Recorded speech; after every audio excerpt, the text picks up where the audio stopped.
Here are the horoscopes for the week of the 21st to the 27th of April 2025. So we begin the week with Venus conjunct Saturn at 26 degrees Pisces. All the planets are going direct now, so both of those planets are going to be moving to cross over the equinox point fairly soon. So Venus will cross that point on the 1st of May and Saturn around the 25th of May. And at that point, apart from Pluto staying back in Aquarius and the monthly rotation of the moon, that means everything will have come out of Pisces and everything will be bursting into a new cycle, a new springtime, a higher frequency. But in order to reach that higher frequency, we do need to attend to the last bit of work that Pisces is asking us to do. Very much rinsing off, purifying, learning lessons so that we can let them go. And Venus and Saturn is very much to do with anchoring our tone in the heart, letting go of anything that's dense, that's not useful, that's not serving us, and really finding our soul frequency. So if you use the beginning of this week for that, meditate on many lifetimes, why your soul came here, what your true tone is, and if you're holding on to anything that feels limited, outdated, or redundant. Because crossing over the equinox point, we need to rinse off and be light and bright in order to spring into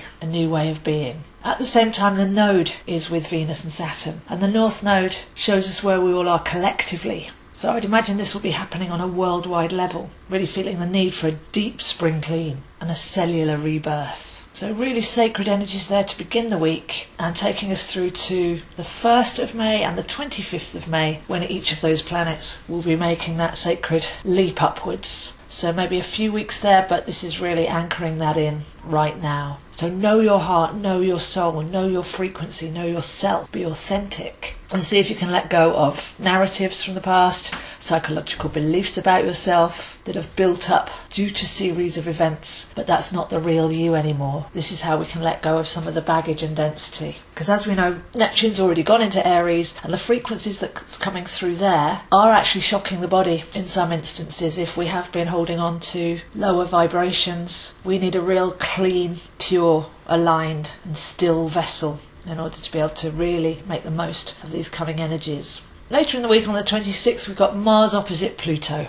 So backtracking on that story, on November the 3rd, the first opposition direct, then 6th of January retrograde, and now both of them have moved into Aquarius and Leo. So the final opposition of these two planets in new signs. Pluto obviously leading the way this year and going forwards, while transmutation, bringing in a whole new vibration, and Mars being that trigger point across the way. So whereas before it was Capricorn and Cancer, now that we're in Aquarius and Leo, this signals a very fresh start. And the whole Mars retrograde phase will end on the 2nd of May, very close to when Venus crosses over the equinox point. So focusing just this week on the 26th, Mars opposite Pluto in new signs. Very active, activating even. So what's being stirred in your soul? Where's your passion? Fundamentally changing perspectives, coming from a very sovereign place. So see if you can tune in and see how that's affecting you. That's 3 degrees Aquarius, 3 degrees Leo. At the same time, Mars makes a trine to Mercury and Neptune. So that adds a great harmonic to this opposition. So Mercury and Neptune at the beginning degrees of Aries, Mars at the beginning degrees of Leo, fire and fire. You can see how active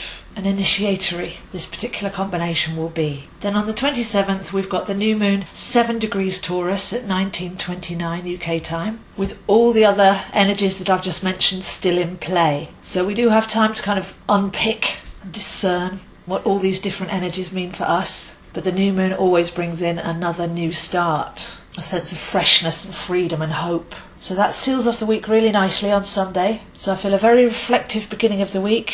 Venus and Saturn asking what is your soul tone. Then the opposition on the 26th, which will bring anything up that needs transmutation, but does actually look very fresh and energetic. And then a gentle new moon at the end of the week, which may feel more restful, or the need for rest after a week of such intense energies. So if you'd like to see where this is happening for you, I am available, zoehind7@gmail.com. Do readings, 1 hour, half an hour, including tarot and numerology, and recorded MP3 for you to keep. We can explore your birth chart, we can explore where the planets are now and what they're activating, looking into the future, making plans in good timing, or aspects of your life, relationships, direction, past lives, all of that. highly customised sessions. Post these videos on my YouTube, Zoe Astro, and links on my Instagram, ZoeHine7, and Facebook, Astro Zoe. So wishing you a wonderful and transformative week, and I'll see you next week.